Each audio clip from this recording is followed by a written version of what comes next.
Test ride natin tong Dink S150.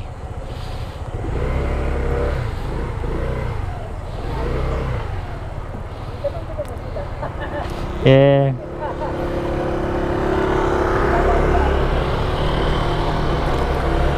And wow. And dito kami ngayon sa Eaton City. Ayan. Grabe to. Ang gaan din.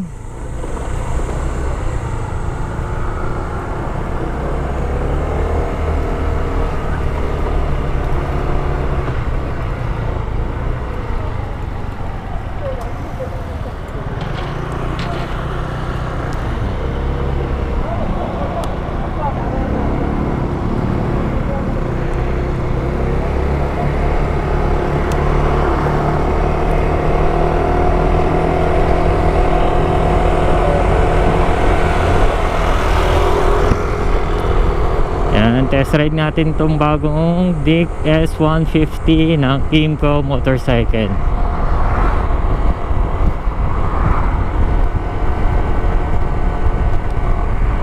And una napansin ko dito yung seat height. Medyo mataas siya, pero so far manageable pa naman. And nakakatuwa kasi yung may footboard din siya, gulay board, and kung may kakarga kang mga grocery or pinamalengke mo, pasok na pasok yan dito. And kitang kita din yung ano natin, yung panel gauge no.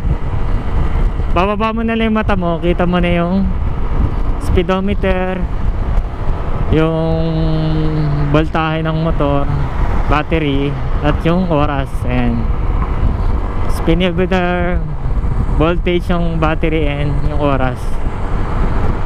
And nakakatuwa din to side mirror kasi ang lapad. Kitang kita ko na yung syempre mga sasakyan sa likod kung may overtake. And yung wind visor. And sige po, unahin na sila sir. Ayan. Ang gaan din nito. May traction control na siya. Yan, high beam, low beam, signal light, and busina.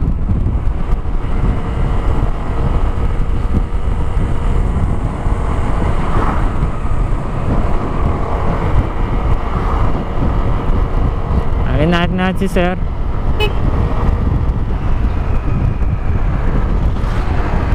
Yan, try natin yung speed. Yan, sa banking okay naman so far.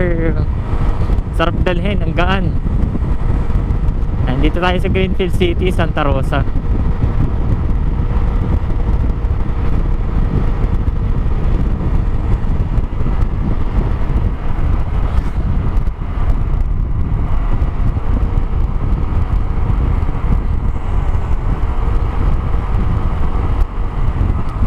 Tapos yung upuan niya, ang lambot din.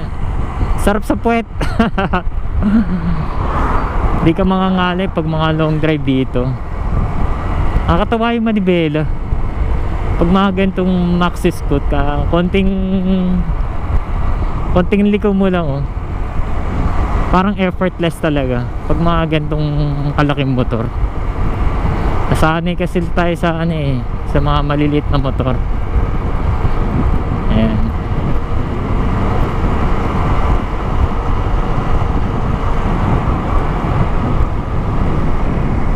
Naliligo na tayo dito sa crossing ng Greenfield.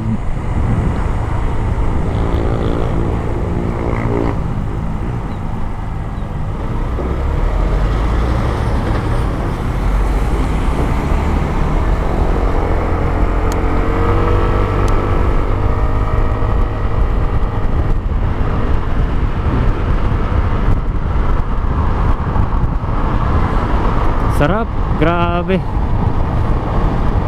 Parang bibili na ako nito ah. Sarap patakbuhin.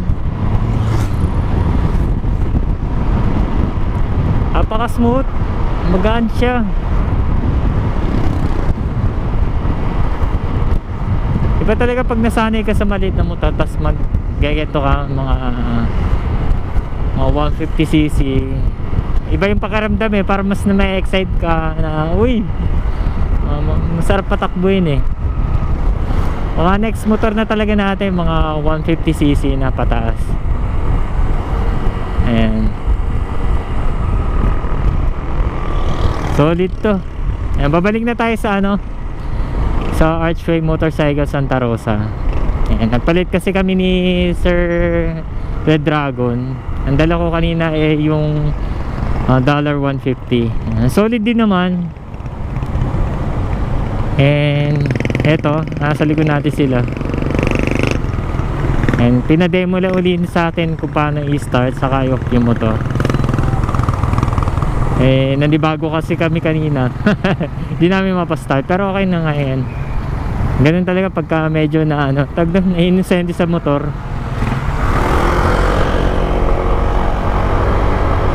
Ha? Ako tuwa yung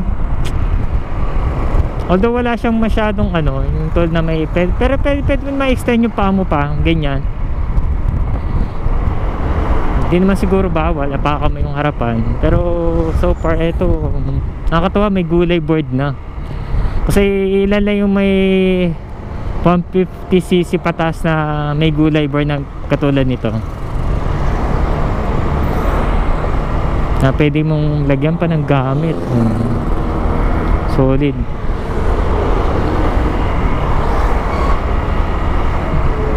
Sarap patakbuhin ito. Ang gaan. Sarap i-drive, promise. Try nyo to. Dink S150. Ayan. Eh, malapit na tayo sa Archway.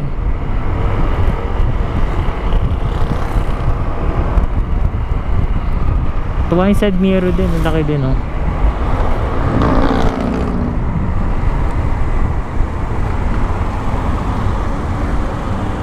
Ayan, dito na tayo.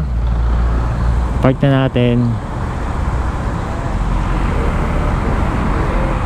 Ayan, solid. Ayan. Ayan, Archway Santa Rosa. Eh, may kill switch sa side stand. Ayan.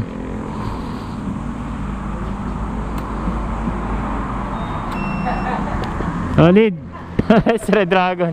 Ayos to, solid tong Dick S. Sarap patakbuhin. Ayos. Okay na, sir. Kasi na sama natin sa Oo nga. content natin yun. And thank you sa Archway Santa Rosa.